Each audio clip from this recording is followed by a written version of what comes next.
नमस्कार मित्रांनो, शेपटीवाल्या प्राण्यांची भरली होती सभा, पोपट होता सभापती मधोमध उभा।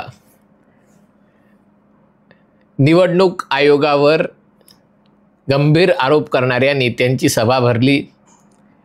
राहुल गांधींनी पुडी सोडली, शरद पवारांनी तर पोत्याचं तोंडच उघडलं। आता संजय राऊतांनाही बोलणं भाग आहे आणि त्यामुळे त्यांनी तर अख्खा खंबाच बाहेर काढला। राहुल गांधींनी आरोप केल्यावर शरद पवारांनी सांगितलं की त्यांना भेटायला 2 माणसं आली होती। सिल्वर ओकची किंवा वाय.बी. चव्हाणची सुरक्षा व्यवस्था भेदून सगळे आत आले। शरद पवारांना सांगितलं 160 जागांची गॅरंटी देतो आणि 160 जागांची गॅरंटी मिळाल्यावर खरं तर शरद पवारांनी उद्धव ठाकरेंकडे जायला हवं होतं, कारण शरद पवारांच्या कृपेमुळेच उद्धव ठाकरे महाराष्ट्राचे मुख्यमंत्री बनले होते। काँग्रेसच्या राज्यामध्ये जेव्हा पृथ्वीराज चव्हाण मुख्यमंत्री होते तेव्हा त्यांच्या हाताला लकवा मारलेला आहे का, असा प्रश्न शरद पवारांना पडला होता। आणि तरी देखील म्हणजे 160 जागा जर मिळत असल्या तर खरं तर स्वतःच सगळ्या 160 जागा घेऊन सत्ता स्थापन करू शकले असते, इतर कोणाला सत्ता द्यायची गरज नव्हती। पण जर एकट्याला ते झेपत नसेल 160 जागा मिळवणं, कारण अख्ख्या हयातीत 100 जागा कधी मिळवता आल्या नाहीत आणि त्यामुळे 160 जागा मिळाल्या तर लोकांनी प्रश्न विचारले असते। आणि त्यामुळे जर कोणाचा तरी भागीदार हवा होता तर मग उद्धव ठाकरेंना गाठायचं होतं, संजय राऊतांना गाठायचं होतं, पण त्यांना न गाठता त्यांनी राहुल गांधींना गाठलं। आणि खरं तर याच्यामध्ये उद्धव ठाकरेंचा त्यांची पोलखोल झाली। शरद पवारांच्या दृष्टीने उद्धव ठाकरेंची काय किंमत आहे ते सगळ्या जगाला कळलं।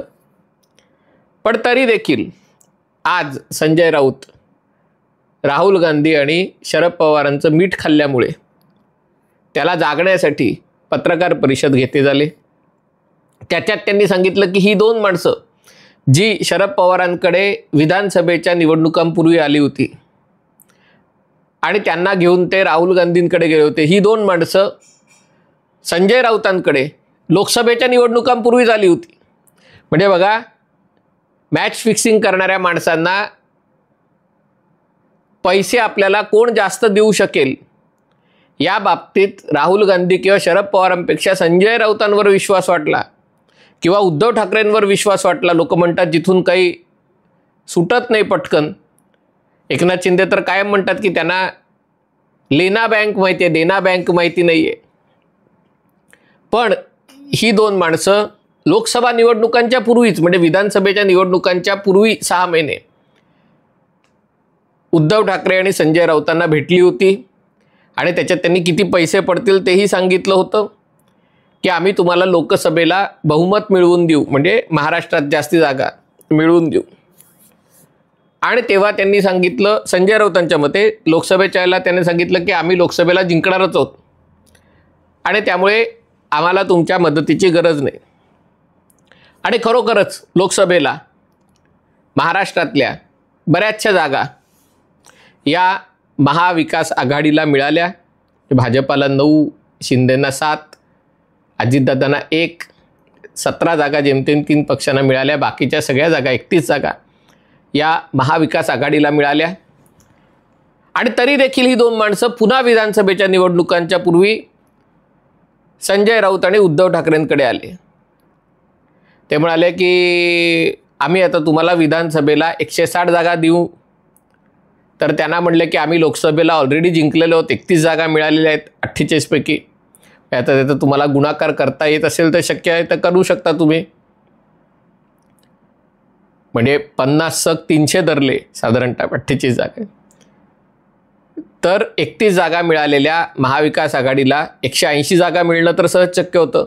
पण तरी देखील त्यांना 160 जागा द्यायला तयार होते आणि त्यामुळे हे म्हणले की अरे आम्ही तर ऑलरेडी जिंकलोय, तू काय आम्हाला जागा देतो।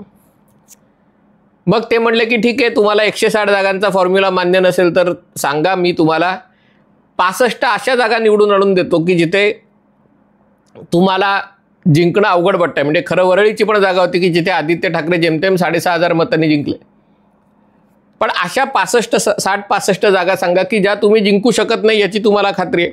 जिथे तुम्ही जिंकताय त्या जागा तुम्ही जिंकालच, पण जिथे जिंकणं अवघड आहे अशा 60-65 जागा तुम्हाला आम्ही जिंकून दिल्या.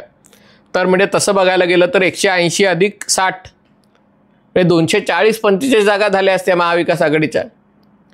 पण तेव्हा मात्र त्यांनी सांगितलं की आमचा निवडणूक आयोगावर विश्वास आहे. म्हणजे जर लोकसभेच्या वेळेला उबाठा सेनेचा निवडणूक आयोगावर विश्वास होता, विधानसभेच्या वेळेला उबाठा सेनेचा निवडणूक आयोगावर विश्वास होता आणि या विश्वासापोटीच त्यांनी या लोकांना काही पैसे दिले नाहीत आणि ती जागांची ऑफर होती 160 जागा 65 जागा ती काही स्वीकारली नाही. हे जर खरं होतं तर मग लोकसभेच्या निवडणुकांपूर्वी निवडणूक आयोगाला चुनाव आयोग नाही तर चुनालाव आयोग आहे असं कोण म्हणत होतं? माझा पक्ष चोरला, माझा बाप चोरला, माझं चिन्ह चोरलं आणि या सगळ्यासाठी जर जबाबदार कोण आहे तर निवडणूक आयोग जबाबदार आहे असं कोण बोलत होतं? म्हणजे जेव्हा निवडणूक आयोगावर अशा प्रकारचे आरोप करणं सुरू होतं तेव्हा उद्धव ठाकरेंचा किंवा संजय राऊतांचा निवडणूक आयोगावर विश्वास नव्हता का? म्हणजे तेव्हा जर विश्वास नसेल तर मग लोकसभा निवडणुकीच्या वेळेला आणि विधानसभेच्या निवडणुकीच्या वेळेला निवडणूक आयोगावर विश्वास कसा काय बसला? आणि त्यामुळे हे जे काही आज जी मारलेली थाप आहे ही थाप राहुल गांधींनी मारली, शरद पवारांनी मारली, मग आपलंही त्याच्याहून मोठं काहीतरी पाहिजे ना. आणि त्यामुळे संजय राऊत यांच्या थापेमध्ये किती पैसे दिले घेतले गेले त्याची ऑफर दिली वगैरे, 160 जागा लोकसभेच्या वेळेला म्हणजे लोकसभेतच बहुमत मिळवून देण्याचा वायदा केला होता. तो तर स्वीकारायला होता, कारण तेव्हा जर बहुमत मिळालं असतं तर राहुल गांधी पंतप्रधान झाले असते, देशाचे विरोधी पक्षनेते राहिले नसते. म्हणजे ही माणसं पण गाढवच आहेत. लोकसभा निवडणुकींच्या वेळेला उद्धव ठाकरेंना येऊन तुम्ही ऑफर करता, तेव्हा जर राहुल गांधींना थेट ऑफर केली असती तर राहुल गांधींनी थेट मांडवली करून देशाचे पंतप्रधान नसते का झाले? आणि विधानसभेला उद्धव ठाकरेंना पहिले भेटले असते तर ते 160 जागा घेऊन मुख्यमंत्री झाले का झाले? तिथे ते शरद पवारांना भेटले जे महाराष्ट्राचे इतके वेळा मुख्यमंत्री झालेत आणि त्यांना काही मुख्यमंत्री होण्यात रस नव्हता. आणि शरद पवारही उद्धव ठाकरेंकडे जायच्या ऐवजी ज्यांना मुख्यमंत्री होण्यात रस होता त्याच्याऐवजी ते राहुल गांधींकडे घेऊन गेले. म्हणजे थापा मारताना पण थोडा विचार करून थापा मारल्या असत्या तर लोकांना त्या पचल्याही असत्या. म्हणजे निदान त्यांचे जे समर्थक आहेत त्यांना त्या पचल्या असत्या.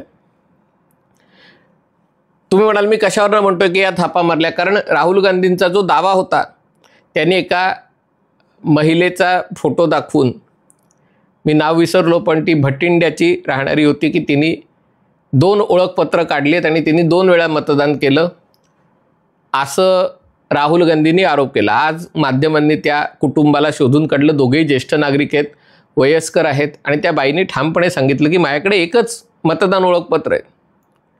आणि राहुल गांधींना जर असा संशय आहे की मी 2दा मतदान केलं, राहुल गांधींनी निवडणूक आयोगाला हे करायचं होतं, कोर्टात जायचं होतं. तुम्ही माझा फोटो आणि माझं नाव पत्रकार परिषदेत घेऊन माझी बदनामी कशी काय करता? म्हणजे सर्वोच्च न्यायालयानेही माणसाच्या खाजगीपणाचा हक्क हा त्याचा मूलभूत अधिकारांपैकी एक आहे हे सांगितलेलं आहे. कोणी कोणाचे फोटो व्हिडिओ काढू शकत नाही. आणि एका महिलेचं नाव तिच्या प्रसिद्धीशिवाय, तिच्या परवानगीशिवाय प्रसिद्ध करणं हा तर अपराधही होऊ शकतो. आणि राहुल गांधींनी या ज्येष्ठ महिलेला तिचं परवानगी न घेता पत्रकार परिषदेत सांगून टाकलं की तिने 2दा मतदान केलं. आणि आता त्यामुळे त्यांनी देखील माध्यमांना प्रतिक्रिया दिल्या की हे खोटं आहे, मी 2दा मतदान केलं नाही, एकच ओळखपत्र आहे. भटिंड्यात आम्ही आधी राहत होतो, तिकडनं बेंगळुरूमध्ये आलो, ते भटिंड्याचं ओळखपत्र कॅन्सल केलं आहे, इथे मतदान केलं, एकदाच मतदान केलं. पण राहुल गांधी जसंही म्हणलं की शपथपत्र घ्यायला तयार नाही, शपथपत्र द्यायला तयार नाहीत. म्हणे मी लोकसभेचा विरोधी पक्षनेता आहे तेव्हाच मी शपथपत्र दिलं. मग जेव्हा नॅशनल हेराल्ड केसमध्ये तुम्हाला आरोपी करण्यात आलं, सावरकरांच्या अपमान प्रकरणी तुम्हाला आरोपी करण्यात आलं, आणखीन किती केसेसमध्ये आरोपी करण्यात आलं, तेव्हा शपथपत्र भरलं ना तुम्ही? राहुल गांधींना शपथपत्र लिहायचं नाही आहे कारण शपथेवर खोटं बोललं तर त्याची शिक्षा आहे. आणि हे सगळ्यांना कळत असूनही शरद पवार आणि त्याच्यानंतर संजय राऊत राहुल गांधींच्या सुरात सूर मिसळून का गाणं म्हणत आहेत मला कळत नाही.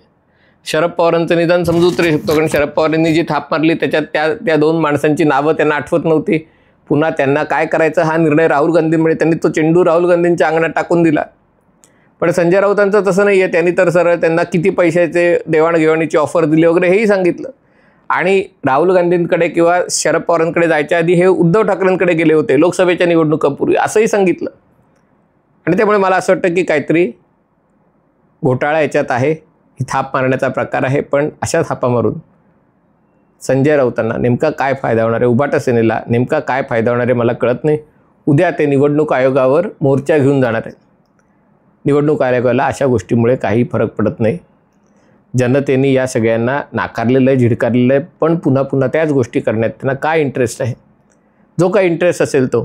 पण महाराष्ट्राची यातून करमणूक मात्र छान होत आहे. हा व्हिडिओ आपल्याला आवडला असेल तर कृपया लाईक करा, शेअर करा आणि चॅनल सबस्क्राईब करण्याची विनंती. तुर्तास इथेच थांबतो. पाहत रहा MH48.